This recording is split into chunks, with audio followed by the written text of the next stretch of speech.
यदि आपकी सरकार बनती है तो क्या आप श्री मुकेश अंबानी जी को $8 प्रति यूनिट के हिसाब से गैस के दाम देंगे या $4 प्रति यूनिट के हिसाब से गैस के दाम देंगे? तो केजरीवाल जी पहले अपनी घोर अव्यवस्था का उत्तर दीजिए। नरेंद्र मोदी से सिर्फ ये पूछा जा रहा है कि अगर आपको देश की जनता ने प्रधानमंत्री बना दिया तो क्या ये 54,000 करोड़ की लूट आप जारी रखेंगे? केजरीवाल जी की आदत है कि सेव कांग्रेस अभियान, और इसको मैं आज कांग्रेस सुरक्षा दल के नाम से पुकारना चाहती हूँ।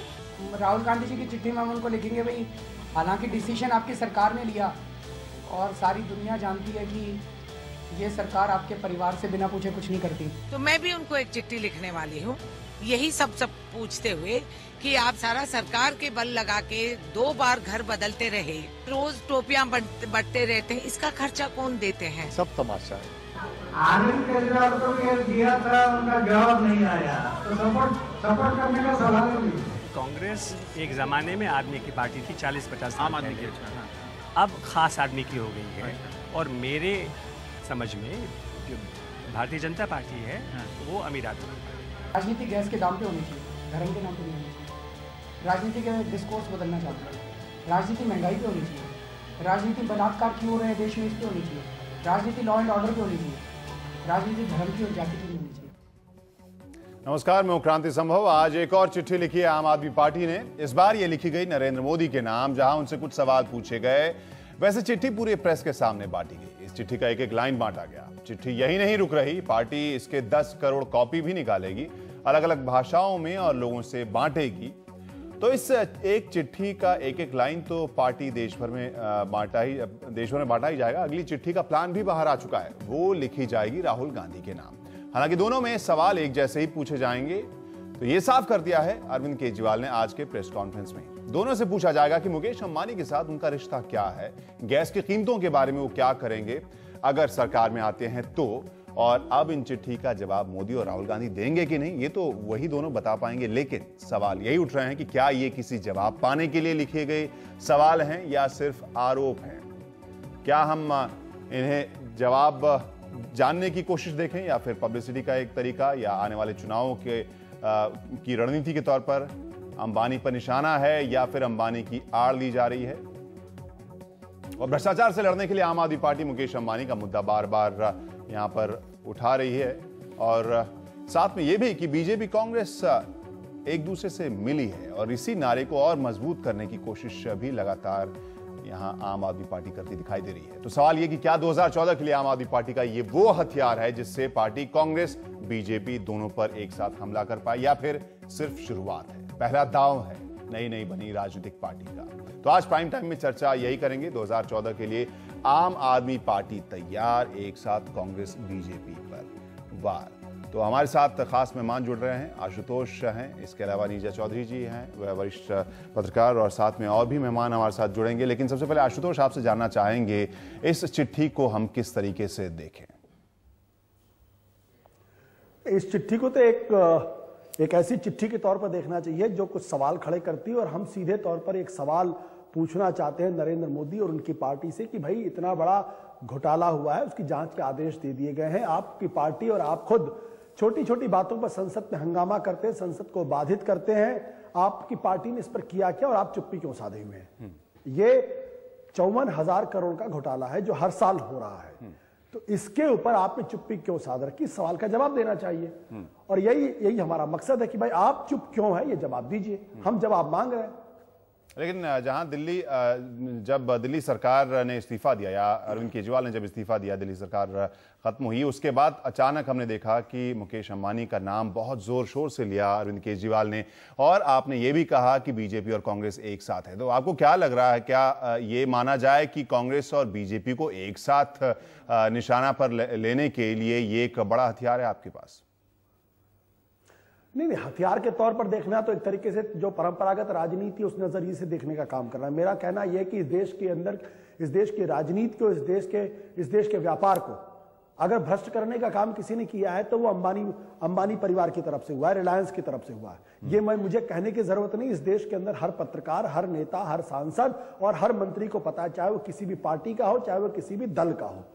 और आज जब ये बात केजी बेसिन का मामला 2000 में बीजेपी ने उसको पॉज किया और उसके बाद कांग्रेस के लोगों ने उसको $2.34 पर यूनिट से बढ़ाकर 4.24 करने का फैसला किया और अब 1 अप्रैल से उसको $8 करने का काम किया गया है। और उसके बाद जो इस पूरे मसले पर जिन भी मंत्रियों ने अपनी आपत्ति दर्ज कराई है उन दोनों मंत्रियों को पद छोड़ना पड़ा। जयपाल रेड्डी ने $1 बिलियन का जुर्माना किया था, उसको आज तक लागू करने का साहस वीरप्पा मोइली नहीं कर पाए हैं और $8 करने का काम किया गया। तो मेरा सवाल बहुत सिंपल सा है कि ऐसी कौन सी मजबूरी है कि बीजेपी और कांग्रेस एक साथ नजर आती है जब आम आदमी पार्टी की सरकार ने उनके खिलाफ जांच के आदेश दिए कि इनके खिलाफ एफआईआर दर्ज होनी चाहिए, उसके फौरन बाद आपने विधानसभा के अंदर देखा किस तरीके का हंगामा किया गया। बीजेपी और कांग्रेस दोनों के विधायक वो विधानसभा के बीच में आकर कह रहे हैं हम 32 बीजेपी के और 8 कांग्रेस के।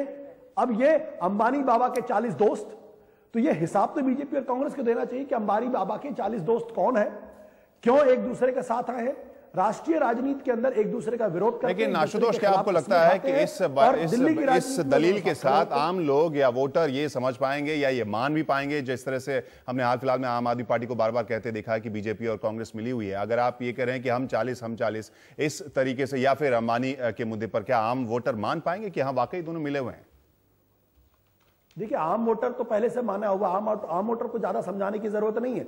जिस भी वोटर ने विधानसभा के अंदर वो तस्वीरें देखी हैं कि किस तरीके से मुकेश शर्मा जो कांग्रेस के पूर्व विधायक थे, वो किस तरीके से जो बीजेपी के नेता थे हर्षवर्धन जिनको चिट्ठियां पहुंचा रहे थे उस विधानसभा के अंदर, ये बताने की जरूरत नहीं है। 32 विधायक कांग्रेस के और 8 विधायक कांग्रेस के दोनों एक साथ खड़े होकर जिस तरीके से अरविंद केजरीवाल की कुर्सी की सीट के सामने ड्रामे कर रहे थे, बार बार ये चिल्ला रहे थे, ऑन रिकॉर्ड है, ये झूठ की बात नहीं है, ये ऑन रिकॉर्ड है कि हम 40 और जन लोकपाल गिराने का बहाना किया गया।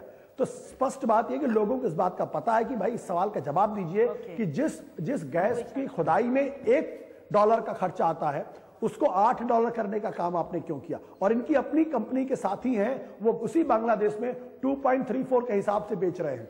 आपको क्या मजबूरी है कि आप $8 कर रहे हैं? दूसरा सवाल इस बात को लेकर, जब ये $4 का हिसाब था तब आपने सिर्फ 18% की खुदाई क्यों की? एक्सप्लोरेशन 18% का क्या हुआ? और जब 82% का हिसाब मांगा गया, जयपाल रेड्डी ने उनके खिलाफ जुर्माना लगाया, तो आपने तमाम बहाने कराए। तो ऑयल रेगुलेटर खुद कह चुका तुम्हारे बहानों में दम नहीं है।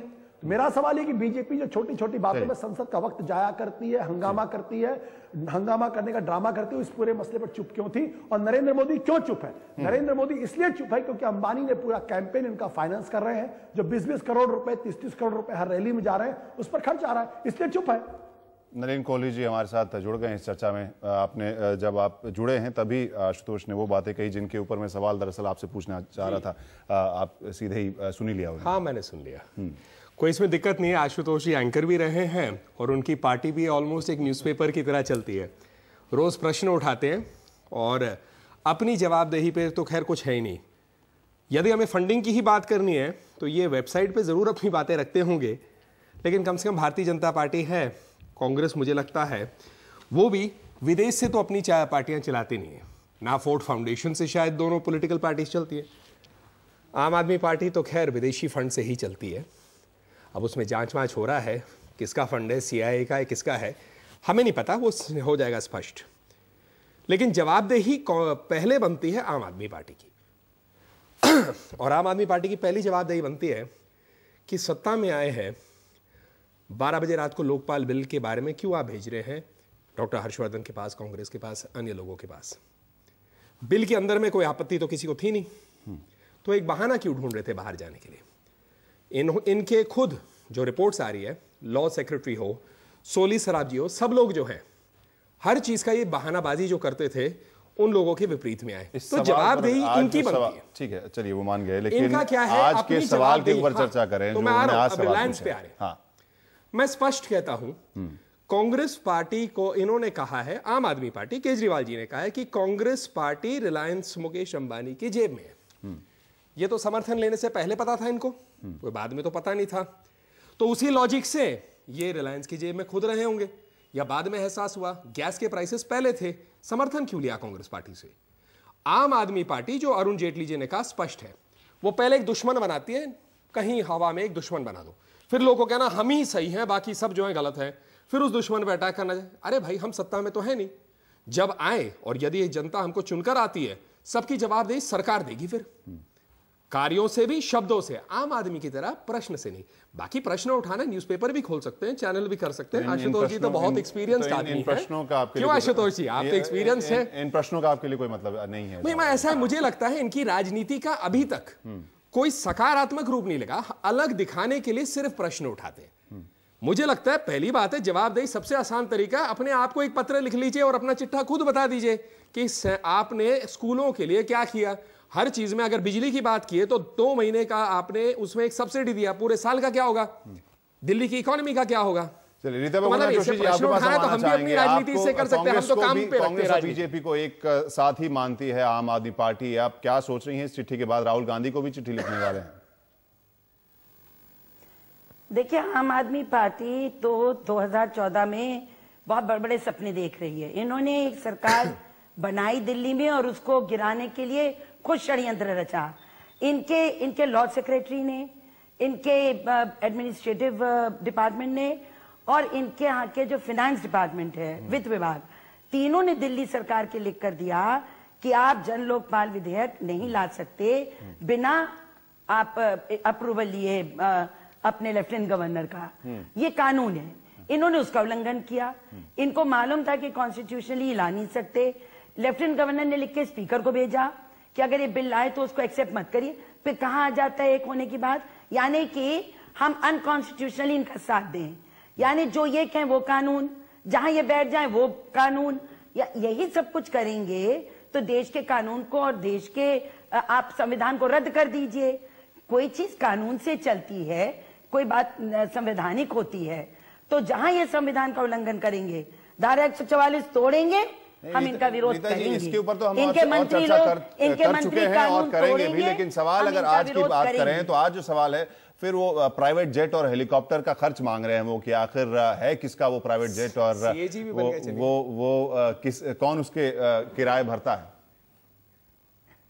हर पार्टी का सारा जो खर्च है ट्रांसपेरेंट होता है।